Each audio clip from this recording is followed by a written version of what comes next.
Want a recipe for success? Step 1, visit ocdfamilypodcast.com/courses. Step 2, click on my link to browse OCD Training School's amazing course catalog. Step 3, enroll. And step 4, enjoy learning. With no added cost to you, you can support the OCD family community while grabbing some continuing education or learning how to bridge yourself to self-help strategies for OCD. Again, that's ocdfamilypodcast.com/courses and use my special link to sign up today. Hey fam! Welcome back to the pod for day 3 of 5, catching up at the water cooler. Today is a special episode for all our parents, partners, and support people out there, especially if you have a loved one with OCD heading off to college soon. We know transitions can shake things up, so let's talk about 6 ways you can support your OCD warrior during this big shift without overstepping or letting OCD run the show. Number 1, start the conversation early. Chances are you already are talking about it, if not both thinking about it. But there is no time like the present to begin talking about how OCD might show up during college, whether it's impacting academics, social life, or shared spaces. These conversations can help you and your loved one name the fears and start building a plan that isn't avoidance-based. If they're going to college, then they're going to go. The goal isn't to avoid, it's to embrace. Number 2, build a treatment plan. Ideally, you can partner with a clinician to map out how you can use your evidence-based therapy tools, because here, there, or anywhere, tools can travel with you.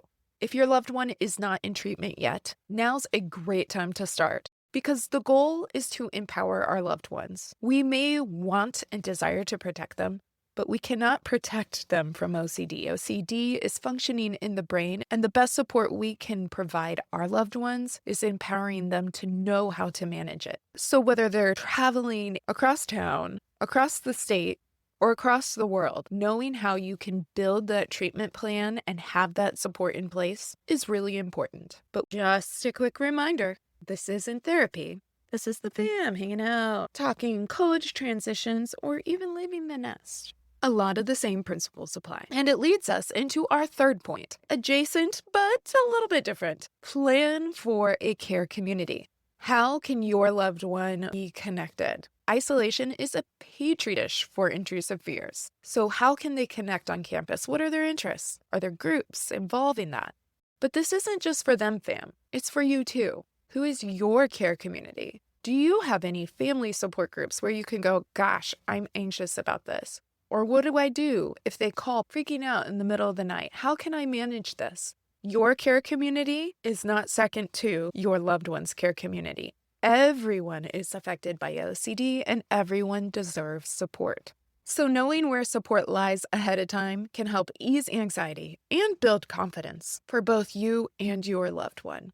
And that brings us to number 4. Time to practice some life skills. Laundry, meds, budgeting, setting appointments, figuring out how to access said appointments. These are all a part of daily living. And to some extent, your loved one may do these efficiently and well. But if you zoom out, you might also realize that you do a lot of this for your loved one. If they want to go be independent, then they have to learn how to be independent. And these important learning lessons are big wins in the road towards independent living. But they're also often OCD battlegrounds. Sometimes you may have heard the statistic of when children leave the home, or adult children for that matter, OCD can ramp up. Often it's because we don't realize how the environment that we have created and crafted at home, slowly and over time, has provided some comfort to OCD. So allowing the opportunity and empowering our loved ones that they can do these things are huge. And practicing ahead of time reduces the overwhelm and helps to build self-trust for when they are on their own. Number 5, know about accommodations, but, big but, avoid over accommodating. Yes, official disability accommodations like extended test time or quiet rooms can be helpful and sometimes, depending on the case, necessary. But here's the thing. I really caution you to avoid setting up special living situations or routines purely to soothe OCD, like requesting a single room because of contamination fears or avoiding communal dining. I can't tell you how many times that I've heard either myself or from my colleagues clients or families reaching out to us and saying, hey, therapist, can you please write a letter requesting that my loved one can live independently or can have said accommodation when they move out or they go to campus, you name it. And I understand the ask. I understand. Because you see how much your loved one, perhaps, is battling to stay above water in your own home environment. So what will happen if they have to share a dorm room with a less mindful, maybe forgetful or uninterested roomie? But here's the thing. If the accommodation that you're requesting protects OCD instead of challenging it, then that is fodder for it to become a gatekeeper for your loved one's own torture. And in isolation, away from you, away from everyone else, OCD tends to get more and more bossy, more and more restrictive. Our goal is to want to support their growth, not implement strategies that are going to shrink their world. And if it's going to rock OCD, then maybe that's exactly what they need. Your loved one has made this decision to want to pursue or engage in college life. It's a great goal. And so facing those challenges, rather than hiding, avoiding, or compulsing around them, is in their best interest.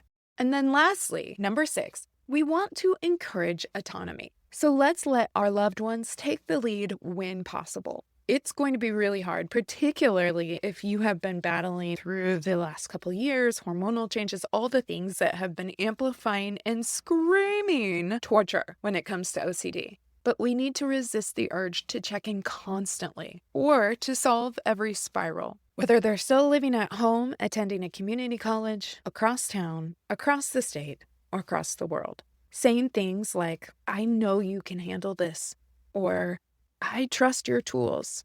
I trust you. That belief in their ability to handle things sends a powerful message. You've got this, and I've got your back. And to that end, reminding yourself that you too have got this. You can handle this. It makes a huge difference.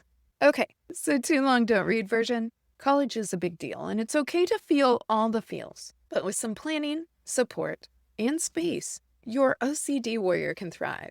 You can thrive. And hey, a gentle reminder, you're not alone. There's a whole community here cheering you on from both sides of the dorm room door. Sending someone you love into a new season is hard, but supporting them doesn't mean shielding them. It means walking beside them as they stretch and giving you some room to stretch too. This is a new opportunity for them, but it's also a new chapter for you. So take a breath, know you are seen, because we're better together. Therapists, ready to shape the future of pediatric OCD treatment? Join the Next Steps in Pediatric OCD on-demand course from Angela Adamson Springer, LCSW, and learn how to adapt inference-based cognitive behavioral therapy for kids. With research still emerging, this course empowers you to explore new methods and contribute to the growing field of evidence-based practices. With OCD Training School's 365-day access for on-demand courses, you'll gain practical tools to help kids by adapting ICBT's signature 12 modules to be as creative as the kiddos you're treating. So sign up at ocdfamilypodcast.com/courses to support the podcast at no extra cost and support further growth and hope for our youngest of warriors.